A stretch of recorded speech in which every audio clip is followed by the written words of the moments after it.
بسم اللہ الرحمن الرحیم۔ شروع اللہ کے نام سے جو بڑا مہربان اور نہایت رحم کرنے والا ہے۔ تاریخ اسلام کے ایسے عظیم حکمران جن کو مسلمانوں کے ساتھ ساتھ عیسائی بھی عزت کی نگاہ سے دیکھتے ہیں اور ان کی بہادری کی مثالیں دیتے ہیں، یہ عظیم حکمران سلطان صلاح الدین ایوبی ہے جنہوں نے عیسائیوں سے یروشلم کو واپس لیا تھا۔ آج کی اس ویڈیو میں ہم آپ کو سلطان صلاح الدین ایوبی کے بارے میں بتائیں گے اور یہ بھی بتائیں گے کہ انہوں نے کس طرح بیت المقدس کو فتح کیا تھا۔ مشہور ہے کہ بغداد میں ایک بڑھئی نے ممبر بنایا۔ وہ ممبر اس قدر خوبصورت تھا کہ اس کو دیکھنے والا ہر شخص دنگ رہ جایا کرتا تھا۔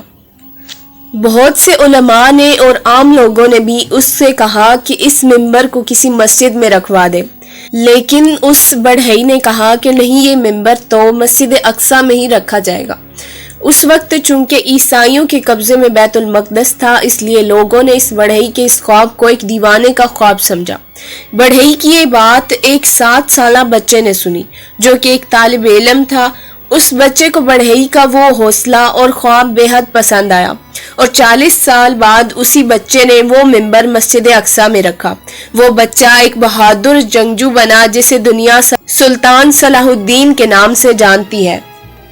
صلاح الدین کی پیدائش 1138 ہجری میں کردستان میں ہوئی۔ آپ نسلاً کرد تھے۔ آپ کے والد کا نام نجم الدین ایوب تھا۔ صلاح الدین ایوبی کا بچپن اور جوانی دمشق اور بالبت میں گزرا۔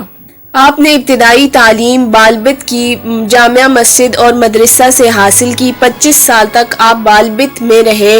اس کے بعد آپ نور الدین زنگی کی فوج میں شامل ہو گئے۔ سلطان صلاح الدین مصر کو فتح کرنے والی فوج میں شامل تھے۔ اس فوج کے سپہ سالار آپ کے چچا شیر کوہ تھے۔ مصر فتح ہونے کے بعد صلاح الدین مصر کے حاکم مقرر کر دیے گئے اور 570 ہجری میں انہوں نے یمن بھی فتح کر لیا، اور پھر نور الدین زنگی کی وفات کے بعد سلطان صلاح الدین ایوبی حکمران بن گئے۔ صلاح الدین ایوبی کی زندگی کا ایک ہی مقصد تھا کہ بیت المقدس کو عیسائیوں سے آزاد کروایا جائے۔ تاریخ پر غور کریں تو بیت المقدس 638 عیسوی میں حضرت عمر رضی اللہ عنہ نے فتح کیا تھا۔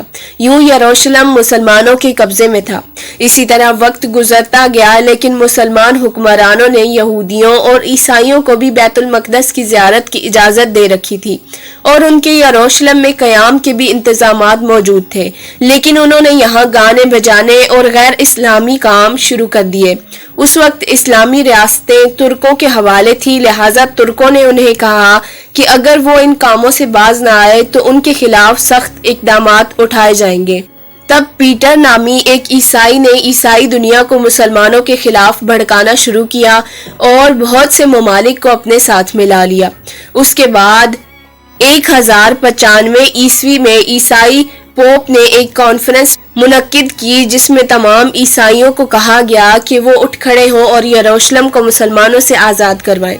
عیسائی راہبوں نے اس جنگ کو مقدس قرار دیا اور کہا کہ جو کوئی بھی بیت المقدس کی زیارت کرے گا اسے جنت ملے گی، لہٰذا دنیا بھر سے ہر طرح کے عیسائی اس جنگ میں شرکت کے لیے اکٹھے ہو گئے۔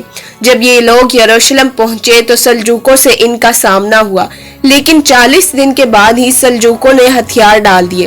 اس وقت بربریت کا یہ عالم تھا کہ مسلمانوں کے خون سے ہولی کھیلی گئی، لیکن ہر عروج کو زوال ہے۔ حالات نے اس وقت کروٹ بدلی جب سلطان صلاح الدین ایوبی مصر کے حاکم بنے۔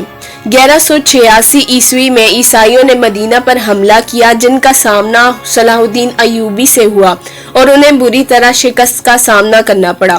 اس کے بعد صلاح الدین نے بیت المقدس کا رخ کیا اور ایک ہفتوں تک خون ریزہ جنگ کے بعد عیسائیوں نے ہتھیار ڈال دیے۔ بیت المقدس پورے 91 سال بعد دوبارہ مسلمانوں کے قبضے میں آیا۔ فتح کے بعد سلطان صلاح الدین ایوبی نے قیدیوں کے ساتھ منصفانہ سلوک کیا اور قتل و غارت سے روکا۔ سلطان نے بہت کم فدیہ رکھا اور عیسائیوں کو امان دی۔ اپنی تمام تر فتوحات اور اتنی وسیع سلطنت کے باوجود سلطان نے بہت ہی سادہ زندگی گزاری۔ 5 امیر ترین سلطنت یعنی شام، ایران، مصر، حجاز اور یمن کا مالک ہونے کے باوجود ان کا اپنا گھر نہیں تھا۔ پوری زندگی حج کی تمنا میں گزار دی، لیکن مالی تنگی نے آپ کو اجازت نہ دی کہ بیت اللہ تک کا سفر کر سکیں۔ 1193 عیسوی میں 55 سال کی عمر میں سلطان کا انتقال ہوا اور آپ کے گھر سے صرف 47 درہم برآمد ہوئے، جن میں کفن دفن کا انتظام بھی نہ ہو سکتا تھا۔ چنانچہ دمشق کے قاضی نے آپ کی کفن دفن کے اخراجات اٹھائے۔ سلطان کی فتح کی ہوئی سرزمین جو کہ آج یہودیوں کے قبضے میں ہے، وہ ادھر ادھر نظر دوڑا کر کسی صلاح الدین کی منتظر ہے۔ اللہ تبارک و تعالی سے دعا ہے کہ اللہ تبارک و تعالی مسلمانوں کو فتح نصیب فرمائے، آمین ثم آمین۔ اگر آپ کو آج کی ویڈیو پسند آئی ہو تو لائک شیئر کمنٹ ضرور کیجیے گا اور چینل کو سبسکرائب کر لیجیے، بیل آئیکن کو پریس کر دیجیے تاکہ ہر آنے والی ویڈیو آپ تک پہنچے۔ جزاک اللہ۔